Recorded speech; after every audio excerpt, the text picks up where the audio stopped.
Le 8 mars, Journée internationale des droits de la femme, célèbre partout à travers le monde les filles, les femmes, les mères et les grands-mères qui illuminent nos sociétés. Nous savons que nous leur devons énormément.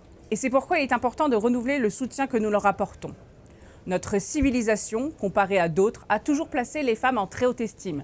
Saintes, guerrières, artistes, savantes, à la fois fortes, intelligentes et courageuses, elles ont irrigué notre histoire et ont largement contribué à sa grandeur. C'est pourquoi nous tenons ici, au Parlement européen, comme chaque jour en France, à porter le plus loin possible la cause des femmes, loin des caricatures et des outrances auxquelles se sont livrés les cortèges d'extrême gauche lors des marches du 8 mars dans les grandes villes européennes. La femme est un être particulier, non assimilable à l'homme, même si elle en partage tous les droits sans exception.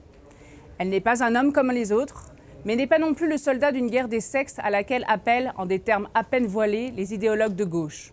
Au Rassemblement national, derrière la figure féminine de Marine Le Pen, nous nous battons pour la réalité des femmes, sans idéologie, sans vulgarité, sans hurlement, mais avec raison et détermination. Oui, les femmes souvent d'endométriose doivent être prises en charge. Oui, l'accès aux soins gynécologiques doit être facilité.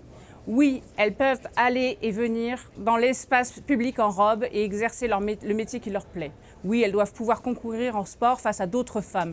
Oui, les femmes victimes de violences physiques et sexuelles doivent être défendues, quelle que soit la situation d'agression et quel que soit le profil de l'agresseur. Et oui, toutes les femmes qui veulent parler de l'insécurité des femmes, notamment celles dues au contexte d'anarchie migratoire et d'islamisation, ont le droit de le faire sans être menacées.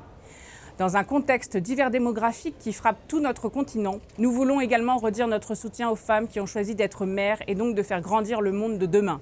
Merci à vous. Sachez que nous nous battons pour que vous soyez libérés économiquement, revalorisation des salaires, plus d'aide aux familles qui veulent s'agrandir ou s'installer et une fiscalité plus avantageuse. La précarité ne doit plus déterminer le nombre d'enfants par femme, mais bien sûr leur liberté de choix. Face au mouvement qui prône soit la soumission de la femme, soit sa négation, faisons le choix du bon sens.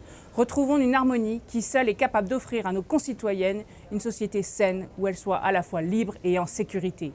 Car le monde de demain et le destin de la femme dépendront des choix que nous faisons aujourd'hui. Rejoignez-nous pour leur bâtir un avenir meilleur.